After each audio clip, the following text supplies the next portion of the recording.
Coming up on We Talk News this week. Oh, wow. You've locked in. For 2024 is history, but it goes down as the biggest single day of sales in the legal states era.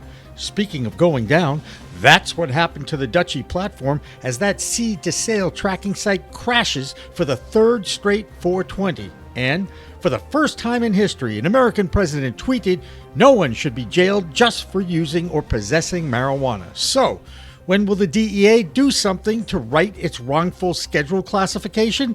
20 more members of Congress urge that federal agency to get something done soon. And New York State is ready to attack their illicit cannabis trade, arming law enforcement and giving state authorities the power to enforce new harsh rules. Plus, the Eastern Cherokee Nation sells the first legal weed in the state of North Carolina on their tribal land. And Maine Governor Janet Mills creates a system of sealing records for nonviolent cannabis offenders in her legal state, but it's still up to the victims to apply for that sealed record.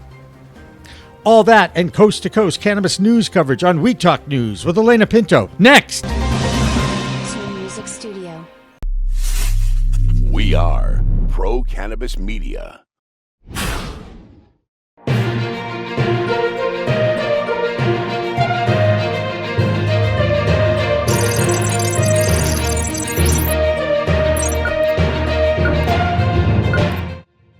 Hi, everyone. Welcome to We Talk News, Pro Cannabis Media's weekly roundup of cannabis news. I'm Alaina Pinto. Well, for the first time since 2019, 420 actually fell on a Saturday, April 20th this year. Of course, that alignment of forces this past week set up a perfect storm for single-day records and state records. Massachusetts set a new record with over 8.6 million in sales on that date and now has passed the 8 billion mark since its launch in 2018. Other states saw 30 to 40% lifts in daily sales from coast to coast. Many sales records were broken, and despite the crash of Dutchie, an online tracking system used by thousands of dispensaries in multiple states. The sad thing about this is that on the busiest day of the year in the industry, some cannabis operators had to resort to handwritten tracking of sales transactions. Keep in mind that this is the third year in a row on 420 that Dutchie's tracking platform crashed. Needless to say, some customers and dispensary owners were really upset. According to Chris Ferrone's Talking Joints memo, Nathan Gerard, CEO and owner of Bloom Brothers in Pittsfield, Massachusetts, posted this on their LinkedIn page. Here's what they said. "Hey Dutchie, you are trash. 2 consecutive years, my business on its busiest day loses thousands and thousands of dollars because we can't appropriately process transactions, and you can't even have the decency to upgrade your infrastructure to satisfy your clients. This is my last straw with them, without a doubt," unquote. To which Dutchie responded with a statement from their CTO, Chris Ostrowski. He said, "Our systems powered over 2 million transactions, representing $165 million in retail commerce, a 50% increase from 2023 420. And while Dutchie and our partners prepared extensively for this year's 420, a group of customers local to a specific instance of our POS system experienced serious issues that impacted their ability to transact," unquote. So while Dutchie's crash is part of the 420 story this year, the president of the United States, Joe Biden, tweeted out this message right at 420 on 420. He said, "Sending people to prison just for possessing marijuana has upended too many lives and incarcerated people for conduct that many states no longer prohibit. It's time that we right these wrongs," unquote. Well, obviously, this is politically motivated during a presidential election year, but that didn't stop a group of senators and reps from Congress from sending out another letter urging the DEA to shift or get off the pot, or maybe they need to get on. The fallout in Virginia continues after the 420 Fest event was canceled 72 hours before it was scheduled to start. Joe Parsons has been right on top of this story in his Virginia connection. Here's Joe with the latest. I'm Joe Parsons from the Virginia Cannabis Connection, and this is your Virginia Cannabis Report from We Talk News. Virginia's governor, Glenn Youngkin, has recently caught the attention of a National Democratic Party group, but not for good reasons.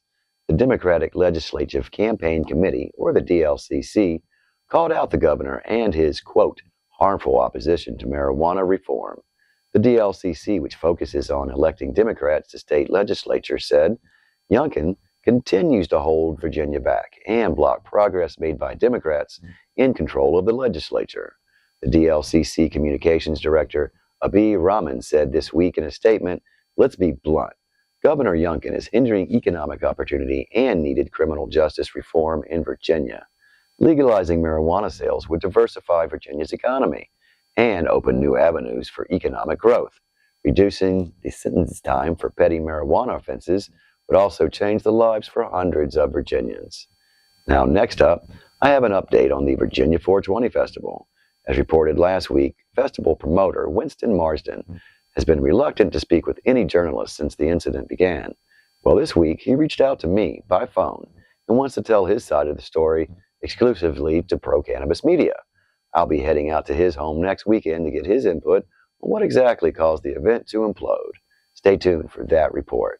And finally, another amazing reggae artist that was supposed to be at both events last week, Lopaka Roots, reached out and gave a great interview on his thoughts about the failed event.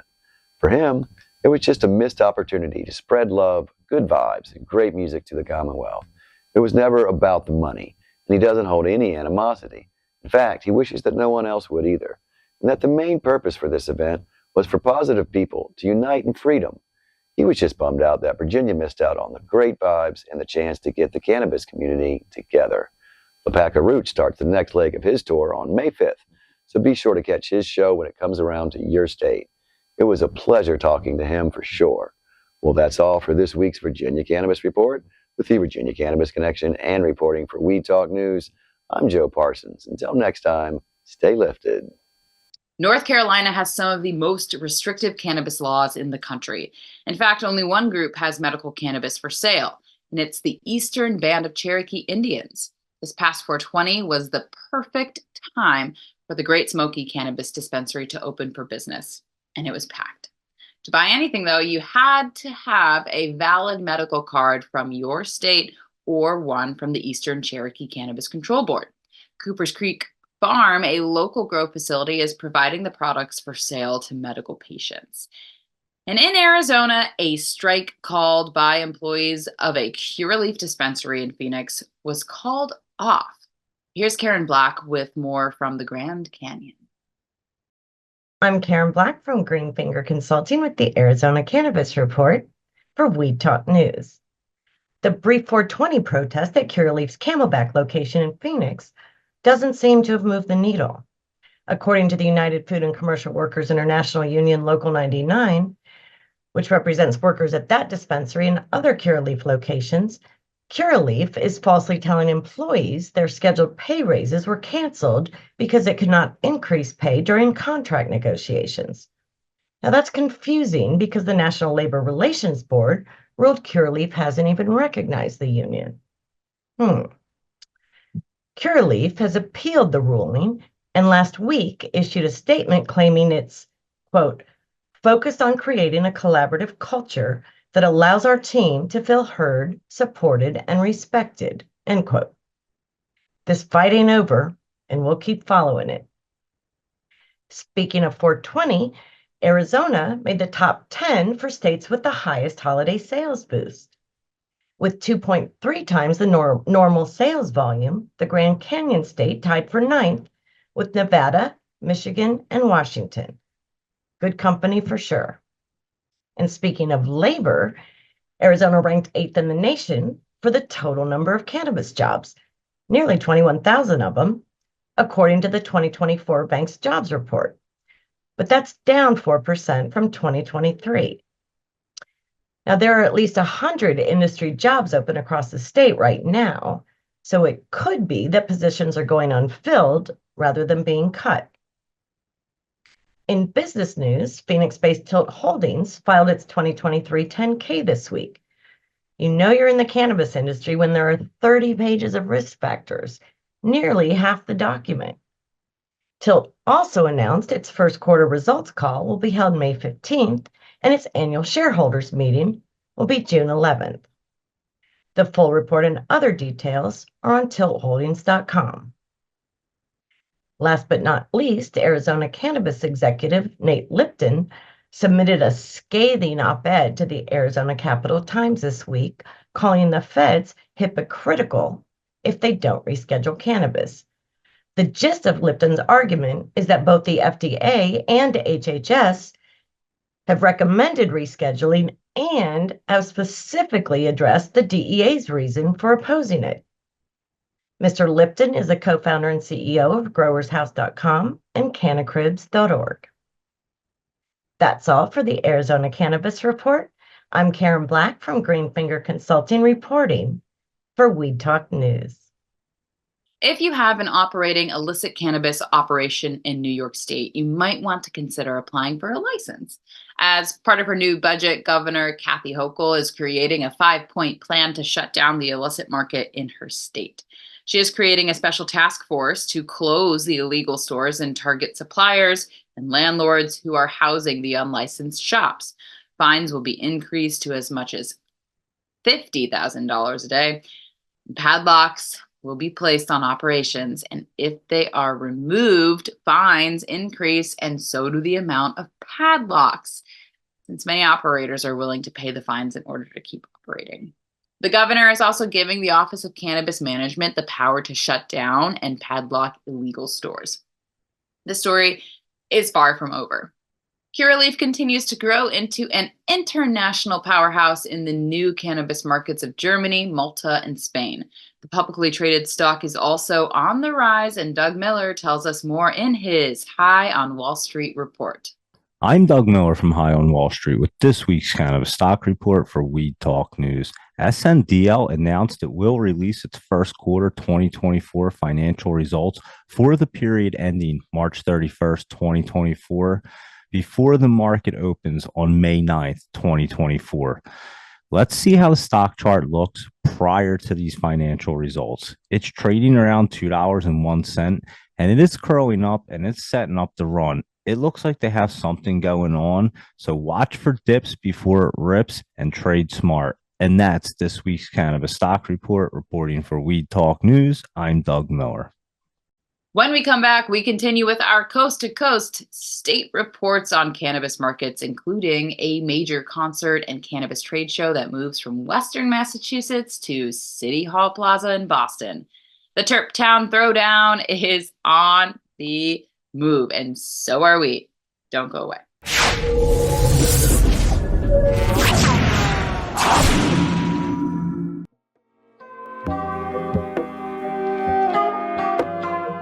We're working on helping startups and companies that need relatively small amounts of money, meaning $500,000 or less. And what we're doing is we've got a funding source that's not basing it on your business plan, on your acumen, it's not a venture, it's debt, but it's based on a credit score and 2 years of tax returns with income. And with that, we can get you money.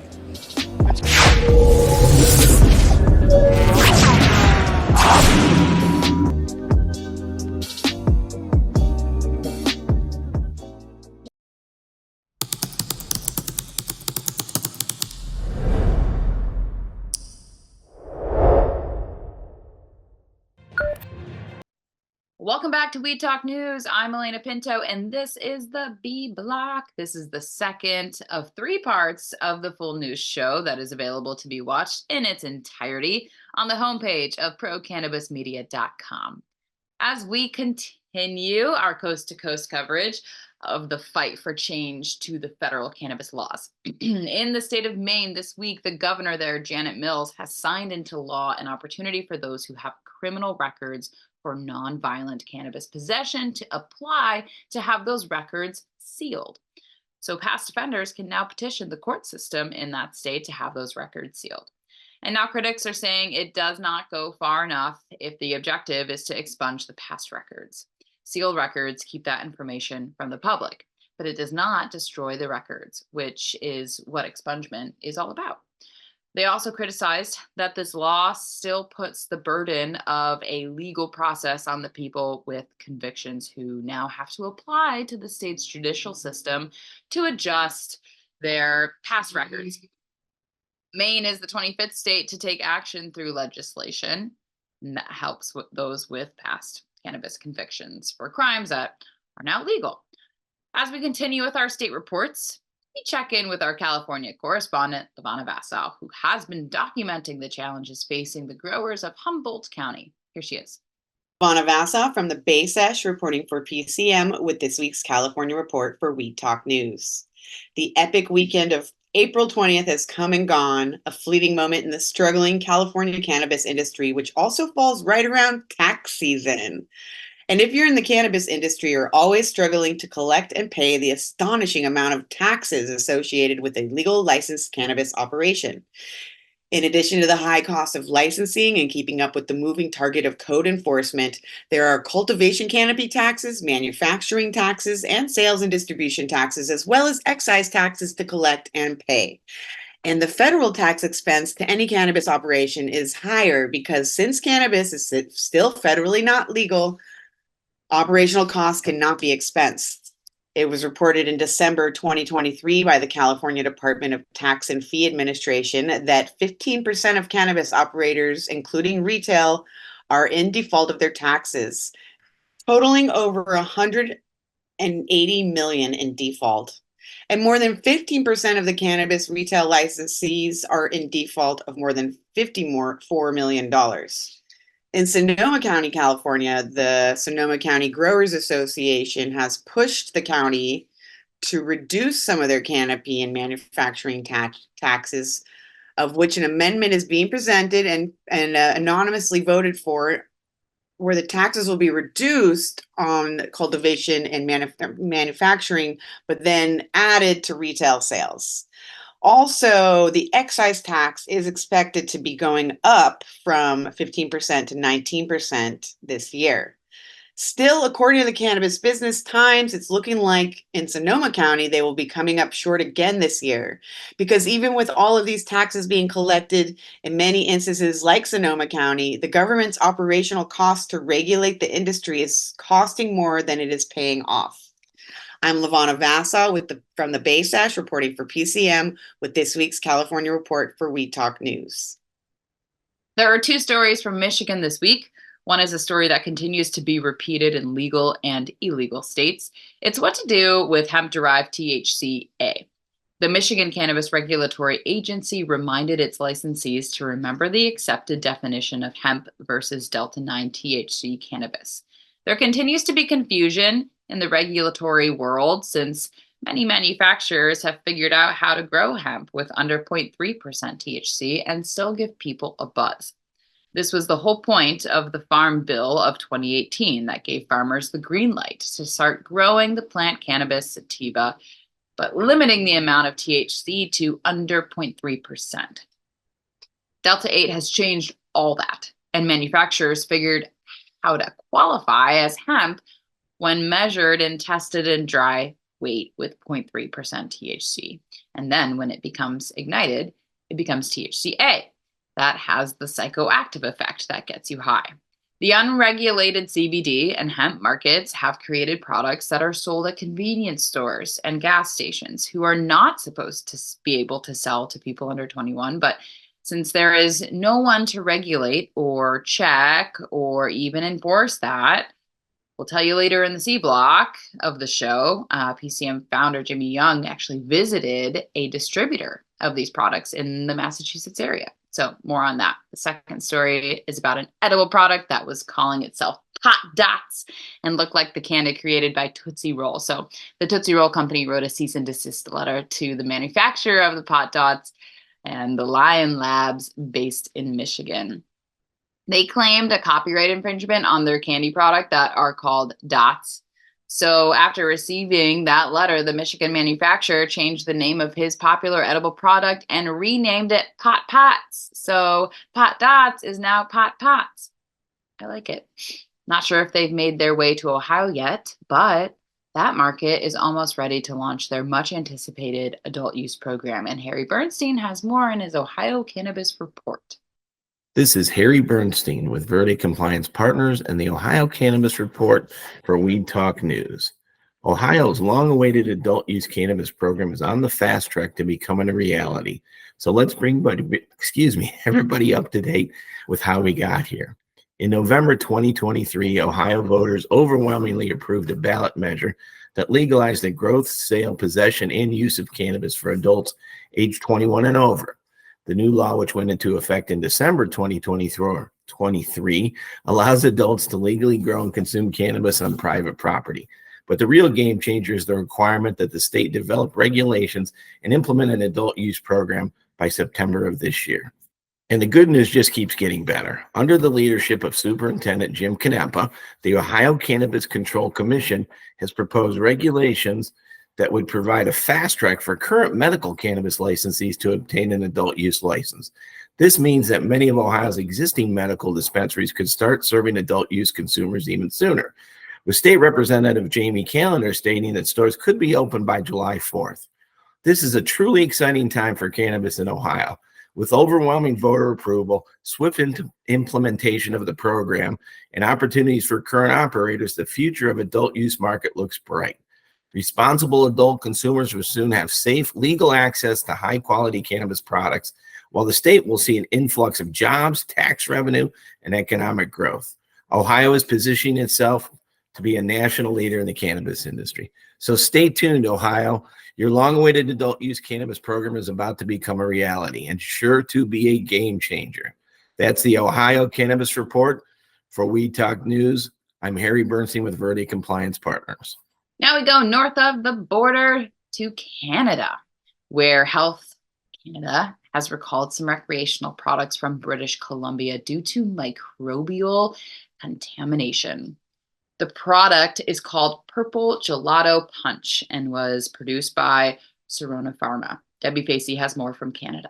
This is Debbie Facey with the Canadian Strain of the Week.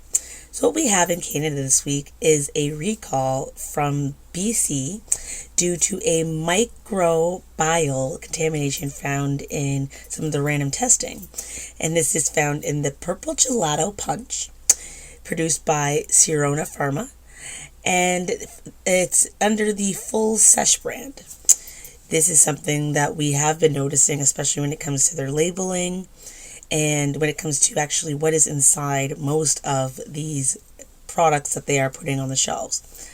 Unfortunately, that is something that we are going to have to deal with, but cross my fingers, we get some sort of grip on the whole situation. Next, what we have is McGill University, which is located in Waterloo, Ontario. They have been doing a study and they've been finding and trying to find ways to persuade the illicit market. So obviously to diminish the dealers and to promote the stores. This is something that obviously many of us are speaking about, but they have not found a way to really come to terms with the aspect of it's just always going to be more affordable. It's sad to say. Not beneficial, but affordable. And until that happens, there's no control.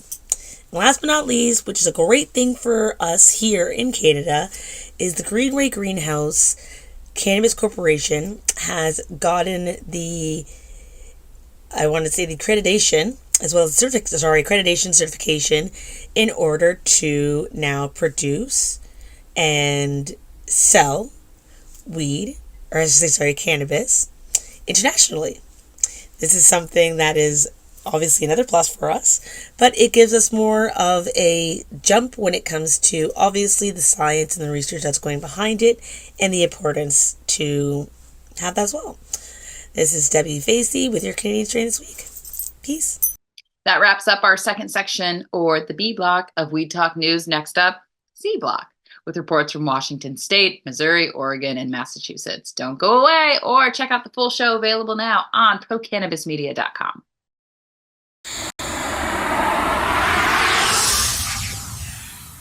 It's a whole new world of weed out there, isn't it?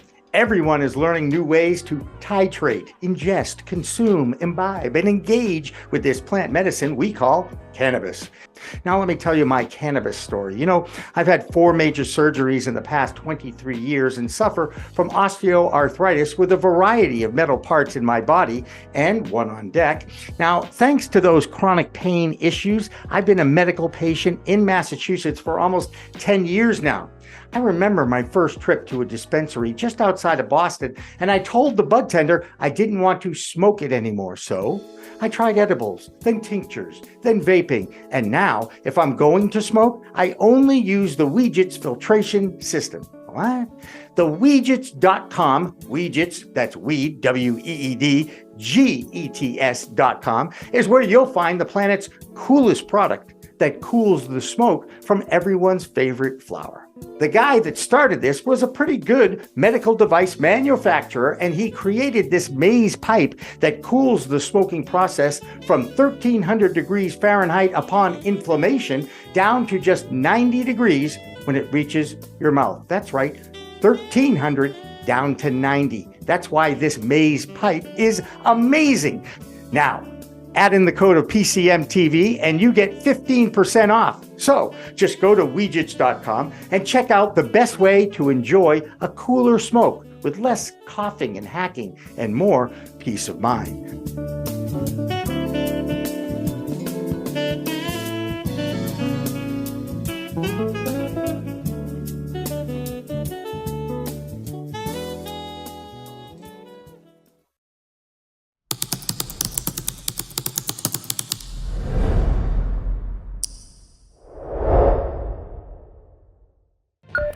Welcome back to the C Block, or the third section of Weed Talk News. I'm Alaina Pinto. Next up, we go to West, to Washington State, where Matthew Friedlander reports on the Washington Sun and Craft Growers Cup. His Cannabis Alliance is prepping for its 9th annual Cannabis Summit. So here's Matt. Hi, I'm Matthew Friedlander, coming to you from the owner's office here at Skagit Organics with the Washington State Cannabis Report for Weed Talk News. I hope you all had a great 420 holiday. I know we had a lot of fun around here. I attended the Washington Sun Craft Growers Craft Cup, well-attended event. Great to see our farmers, cannabis farmers here in Washington, get some love and respect for the work that they do. The LCB continues to move forward on a number of different sections of rules, but most importantly, the THC bill that was passed last year that classifies any product containing cannabinoids, whether it came from hemp or not, as cannabis if it contains any detectable amounts of THC in it. The LCB also moves forward with rulemaking regarding the excise tax removal for registered cannabis patients. That bill goes into effect June 6th, but it looks like with the rulemaking schedule the LCB has put out, the excise tax will not be removed until sometime in September. So we're keeping an eye on that. And then May 10th here in Washington, the Cannabis Alliance is hosting their 9th annual Washington Cannabis Summit. I will be moderating a panel there. We've got a lot of great conversation planned. There are virtual options if you want to attend that. So look up the Washington Cannabis Summit here in Washington, hosted by the Cannabis Alliance. So that's what I've got for you out of Washington this week. My name is Matthew, reporting for Weed Talk News. Don't forget to like, share, and subscribe. Just south of Washington State is Oregon, where there's a sad story about a worker who passed away after a machine he was assembling exploded. There is now a wrongful death suit filed on behalf of the workers. Here's Marianne Corsagi with her Oregon report this week. I'm Marianne from Alibi with this week's Oregon Cannabis Report for Weed Talk News. A lawsuit was filed this week in the death of a man who was helping to assemble BHO extraction equipment. The business was operating illegally and without proper permits. Sadly, there was a leak and a man died from the resulting explosion. Next, Oregon-based Grown Rogue has expanded into Michigan through the purchase of Golden Harvests. It's exciting to see Oregon business expanding across the states. Next, Oregon-based Entourage Cannabis is leading the development of national standards for pre-rolls. Tucker Holland is writing the standards and driving the national conversation. Entourage Cannabis is known for their quality, so it will be great to see these standards enacted. And finally, U.S. Congresswoman Lori Chavez de Reamer visited Alibi's farm this week. She's up to speed on the issues faced by cannabis businesses and hopefully will be a good advocate at the federal level. That's the Oregon Cannabis Report for this week. I'm Marianne with Alibi for Weed Talk News. In Missouri, that state broke a sales record for the month in March when they sold $123 million of weed. So this year, there was great anticipation that daily and weekly sales would explode. Well, things didn't work out that well, since that state's industry uses Dutchie for its tracking of the product from seed to sale. When that platform crashed on 420, operators were not too pleased, to say the least, and actual sales figures are still being tabulated. Brandon Jones has our Missouri report. Hey everybody, it's Brandon Jones with Big Green Distribution with the Missouri Cannabis Report for Weed Talk News. And yes, 420 just happened. Fun all over the place. Parties with 311. We had lots of local artists. Backyard party, because here in Missouri it's recreational, so you could have a little get together, have some live music, and partake on 420 in your own space, or you could go downtown, go to the different events, and crash all the parties. Here in Missouri, we still are a little bit of an issue, though. If you try to go to the after party that has alcohol, they're not going to allow cannabis even on 420. So we had some after parties on 420 that didn't even allow cannabis. Other worries we had about 420 here in Missouri is processing. Oh, man. Some dispensaries were doing over 400 transactions per hour, and then they had the unforsaken, as we knew, Dutchie crash. It went very slow, so in over 500 transactions an hour to just around 100. So, only 20% of what they were producing before this little glitch happened again for Dutchie's processing software here in Missouri again. I love their slippers. They're a great company. They try to be, do everything they can. But again, 420 has happened 3 years in a row here with some issues with transactions and processing. And obviously people don't want to wait that long. They don't want to not have their cannabis. And obviously the retailers would like to be able to sell their products. So we did have some hiccups here still. It's still the very beginning of cannabis here. So we're trying, but we did get to enjoy it. We had a lot of fun. So if you're in Missouri, remember, come smoke anywhere you want, as long as it's private land. Celebrate 420. I'm Brandon Jones with Big Green Distribution with the Missouri Cannabis Report for Weed Talk News. Have a great week. Stay educated and medicated. Two more items before we get to the Bay State report. First, congratulations goes out to longtime sponsor of Pro Cannabis Media, Cannatrol. The Vermont-based company has secured 2 European patents to protect its proprietary technology. That technology retains an average of 16% higher terpene retention when compared to traditional drying and curing methods. This is according to testing by the Cannabis Research Coalition. So congrats to them. Plus, keep this next story in mind the next time you buy rolling papers. A research study by Lake Superior State in Michigan found traces of heavy metals in colored rolling papers after testing 50 different brands.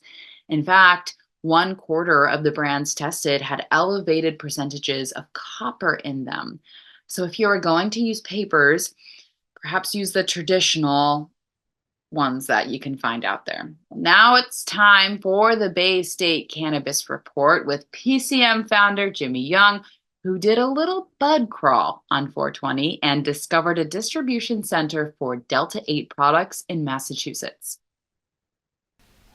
Welcome to Moosa's Place. That's right, M-O-U-S-A, Moosa. And here is Moosa International. Hey, Moosa, this is all the most wild paraphernalia I've seen in a long time in one place. Most definitely. I'm pretty proud of it, too. The first thing you did was bring me to this little dabbing rig by Crave. You want to walk me through this? Yeah, absolutely. Let me show you what we got going on right now. So we came through with the brand Crave. We decided to bring it to the next level with some dabbing accessories and different glass.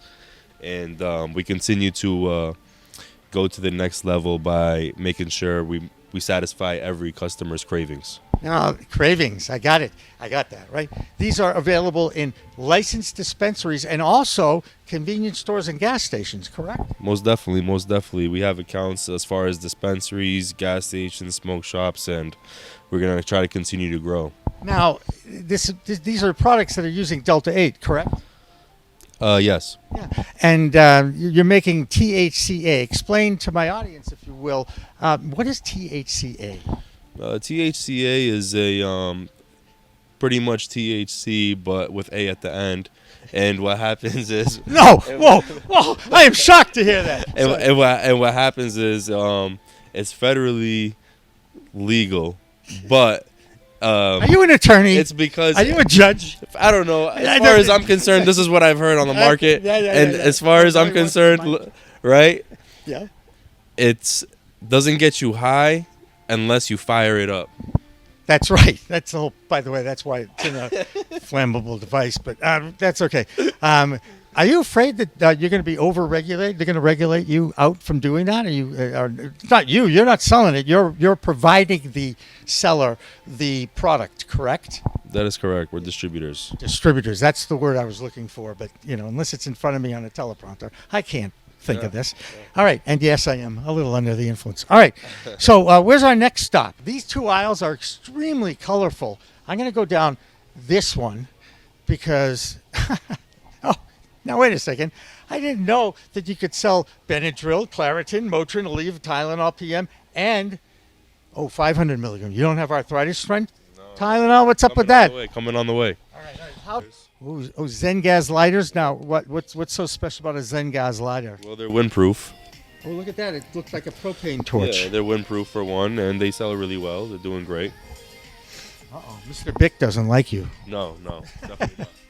Let's see what else we got here. I love this guy. You love this guy. All right, where are we going here? What do we got here? Here is the nicotine vapes. Oh, the nicotine vapes. Now, you're giving these to smoke, not giving, you're distributing them to smoke shops all over the gas stations. Yep, and gas stations, convenience stores. Yep, absolutely. All right, and are they moving out of here like hotcakes? Most definitely. Like Musa, he's most definitely. He's Musa, most definitely. Musa, most definitely. Yes, sir. Yes, sir. Oh, we're gonna go to the back room now. I remember this room. This is where the magic happens. Now, why do you say that? Because this is where you make love to the cannabis. With rolling papers, right? When you've got it between your fingers. I got you. Exactly. Now, I'm looking above here, and I see Natty Organic hemp wraps. Right. What the hell's a hemp wrap? I mean, a hemp wrap is a wrap made from hemp. Oh, well, that makes sense. Which of all these papers, and we got to get over to Bob Marley because one love, man. For sure. And talk a little bit. How did you get involved with the Marley brand? I kind of had to have it. It's a really popular brand and competes with a lot of big competitors. Like Zigzag and Raw? Yeah, Yep. Most definitely. Is that your favorite saying, most definitely? Absolutely. Oh, good job. Oh, is he versatile or what? Musa, you're versatile, you're mobile, you're a good man. Yes, sir. I wish you best of luck. I appreciate you coming. I appreciate it. I appreciate you, man. Thank you. I'm PCM founder Jimmy Young, and this is the Bay State Cannabis Report. First, an announcement. One of the best and biggest annual cannabis celebrations in the Bay State is the Terptown Throwdown. It's been held in Spencer, Mass. for many years and draws vendors and musicians and artists from all over the state. Well, this year it will be held on August 25th at the Boston City Hall Plaza. Now, last weekend, we all know, it was 420, and Massachusetts set sales records for the day and for the week. The Bay State sold $8.6 million on that one day, and now the state has passed the $8 billion mark since its launch in 2018. So make it, grow it, and enjoy it in Massachusetts. Now, last weekend I did a bud crawl of sorts at a few destination dispensaries in the Boston area. I started at Nudea on the corner of Lansdowne Street and Brookline Ave, just beyond the left field wall at Fenway Park. Nudea has plenty of room on its dispensary floor, and $1,000 was up for grabs at the Not Finna SKA STE competition, Skate. 16 of the best skateboarders competed in a game of horse with skateboards from around the Commonwealth, matching tricks and flips on their boards. John McParland of Ipswich won the gold and the $1,000 prize that included a gift set from the sponsors. Ben Tenner of Watertown came in second place, while pro skater Brian Reed was the official scorekeeper. And Nick Big Murray, owner of Fancy Lad Skateboards, was the official referee. Next up was Rooted In. That's the dispensary on Newbury Street in Boston. Business was booming, and I had to find out if I had heard what I had heard was true, was that one of Boston's greatest rock bands, The Cars, had their recording studio there. So where are we right now? This seems like the bowels of Rooted In. This is the bowels, would be correct. So this is actually a false floor that we had to build out because this was the recording studio for The Cars. So when we go into here, let's say that again. Yeah. This was the recording studio for The Cars. And it's funny, a lot of people have no clue who The Cars are. I understand. Yes, all the OGs, dude. The OGs, baby. And then I would bring you into our lovely VIP room. Ooh. And ooh. Oh yeah. So just everybody go ooh. From there, I crossed town to Jamaica Plain to check in on Seed, a women-owned and operated dispensary that still features a cannabis social equity museum in the same space as their dispensary. And if you haven't been at all to Seed, hey, it is worth the destination. Now, I've always enjoyed the documentation of the history of the fight for legalization. In the fall of 2016, it became a reality in the Commonwealth when voters supported the legalization initiative at the polls. That'll do it for this week's Weed Talk News. I'm Alaina Pinto. Remember, you can find the entire full show on Mondays on the procannabismedia.com website, or wait for each block to be released on Monday through Wednesday on our YouTube channel and LinkedIn pages. Also remember, it's a whole new world of weed out there, so use it responsibly, and we'll see you next time.